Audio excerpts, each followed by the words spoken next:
ఇక్కడ విచ్చేసిన పాత్రికేయ మిత్రులందరికీ ఉదయపూర్వక నమస్కారాలు తెలియజేస్తూ బీసీలకు సంబంధించిన 5 ప్రధాన అంశాల సాధనే 5 ప్రధాన డిమాండ్ల సాధనే లక్ష్యంగా ఈ నెల 22వ తేదీన అంటే వచ్చే ఆదివారము మధ్యాహ్నము 2 గంటల నుండి 5 గంటల వరకు గుంటూరు విజయవాడ మార్గ మధ్యలో నాగార్జున యూనివర్సిటీ ఎదురుగా ఉన్న పూలే అంబేద్కర్ మండల్ కర్పూరి ప్రాంగణంలో భారీ బహిరంగ సభ బీసీవై పార్టీ ఆధ్వర్యంలో నిర్వహిస్తున్నాము. ఈ భారీ బహిరంగ సభ యొక్క ప్రధాన ఉద్దేశము ఎజెండా గత అనేక దశాబ్దాల కాలం నుండి బీసీలకు సంబంధించిన ప్రధాన అంశాల సాధన కోసము, అదేవిధంగా ఈ ఉద్యమానికి భవిష్యత్తు కార్యాచరణ ప్రకటించడం కోసం ఏర్పాటు చేయడం జరిగింది. ఈ 5 ప్రధాన డిమాండ్లు తీసుకుంటే ముఖ్యంగా బీసీలకు సంబంధించిన రక్షణ చట్టాన్ని వెంటనే అమలు చేయాలని, అదేవిధంగా ఆంధ్రప్రదేశ్ రాష్ట్ర రాజధాని నిర్మాణంలో బీసీల యొక్క భాగస్వామ్యము, అదేవిధంగా కనీసము రాజధాని ప్రాంతంలో బీసీల అభివృద్ధి కోసము, బీసీల యొక్క ఏదైతే భవనాల నిర్మాణం కోసము, బీసీ పెట్టుబడిదారులు పారిశ్రామికవేత్తలకు అభివృద్ధిలో భాగస్వామ్యం కోసం కనీసము 1000 ఎకరాల కేటాయింపు చేయాలి అనే డిమాండ్తో పాటు అనేక దశాబ్దాల కాలం నుండి పెండింగ్లో ఉన్న విద్యా, ఉద్యోగ, స్థానిక సంస్థల ఎన్నికల్లో బీసీలకు 44% రిజర్వేషన్లు కల్పించాలి. మరీ ముఖ్యంగా సమగ్ర కులగణన చేపట్టాలి. సమగ్ర కులగణన చేపట్టి బీసీలకు 44% రిజర్వేషన్లు అమలు చేసిన తర్వాతే వచ్చే స్థానిక సంస్థలు వెళ్ళాలి అనే డిమాండ్తో పాటు బీసీ కార్పొరేషన్లకు సంబంధించి ఖచ్చితంగా నిధులు కేటాయించి ఈ బీసీ కార్పొరేషన్లు బీసీ సామాజిక వర్గాలకు సంబంధించిన అభివృద్ధి చెయ్యాలి అనే ఈ 5 ప్రధాన డిమాండ్లతో బహిరంగ సభ నిర్వహించబోతున్నాము.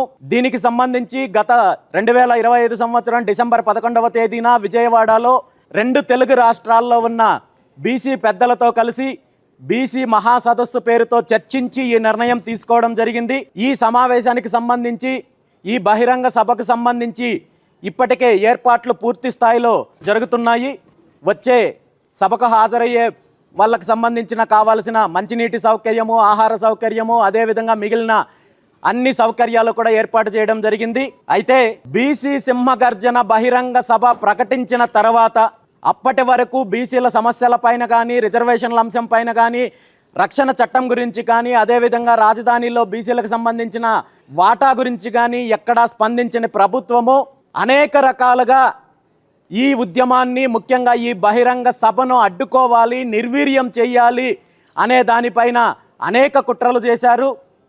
ఇందులో ప్రధానంగా బీసీలకు సంబంధించి ఏదైతే 5 డిమాండ్లు చేశామో ఈ 5 డిమాండ్లు కూడా ప్రభుత్వం ఏదో నెరవేర్చడానికి అడుగులు ముందుకు వేస్తోందన్నట్టు తప్పుదారి పట్టించే కార్యక్రమము, బీసీల్లో వస్తున్న చైతన్యాన్ని, మార్పుని నిర్వీర్యం చేసే కార్యక్రమము, నీరుగార్చే ప్రయత్నం జరిగింది. దాంతోపాటు ఏదో ఒక రకంగా ఈ బహిరంగ సభ జరిగితే బీసీలలో చైతన్యం వస్తుంది, మార్పు వస్తుంది, బీసీలో ఐక్యంగా ముందుకు వెళ్ళే పరిస్థితి ఉందనే ఉద్దేశంతో ఈ సభ జరగనివ్వకుండా కూడా ప్రభుత్వం అనేక రకాలుగా కుటిల యత్నాలు, ప్రయత్నాలు, కుట్రలు చేయడం జరిగింది. ముఖ్యంగా పోలీస్ డిపార్ట్మెంట్ ద్వారా ఈ సభకు అనుమతి రాకుండా అనేక రకాలుగా అడ్డుకునే ప్రయత్నం చేశారు. గత 4వ తేదీన మేము పోలీస్ డిపార్ట్మెంట్కి దరఖాస్తు చేసుకున్నప్పటికీ కూడా సభకు అనుమతి ఇస్తున్నారో లేదో అని తెలియజేయడానికి కూడా ఆలస్యం చేస్తూ ఎటువంటి సమాధానం ఇవ్వకుండా ఇబ్బందులు పెట్టే కార్యక్రమం చేస్తే గౌరవ హైకోర్టు వారిని సంప్రదించి దీని మీద ఈ సభ యొక్క ప్రధాన ఉద్దేశాలు తెలియజేస్తే గౌరవ హైకోర్టు వారు ఈ బహిరంగ సభ ఏర్పాటు చేయడానికి, అదేవిధంగా బహిరంగ సభ నిర్వహించడానికి కావలసిన అనుమతులు నిన్న మంజూరు చేయడం జరిగింది. దీనికి సంబంధించిన ఆదేశాలు స్పష్టంగా ఇవ్వడం జరిగింది. ఈరోజు రాష్ట్రంలో ఉన్న 50% పైగా జనాభా ఉన్న సుమారు 3 కోట్ల మందికి పైగా ఉన్న జనాభాకు సంబంధించిన ప్రధాన డిమాండ్లు నెరవేర్చుకోవడానికి, శాంతియుతంగా చేస్తున్న పోరాటానికి, బహిరంగ సభకి అడ్డు చెప్తూ అదేవిధంగా అడ్డుకునే కుట్ర చేస్తున్న ప్రభుత్వానికి ఇది నిజంగా చెంపదెబ్బ లాంటిది. ఎందుకంటే బీసీలు మాకు వెన్నెముక అని చెప్పుకునే తెలుగుదేశం పార్టీ కానీ, ముఖ్యమంత్రి చంద్రబాబు నాయుడు గారు కానీ, మరి బీసీలు చేసే ఉద్యమానికి కానీ, బీసీలు చేసే న్యాయమైన డిమాండ్లకు అడ్డుకుంటూనే బెదిరించే కార్యక్రమాలు చేస్తున్నారంటే నిజంగా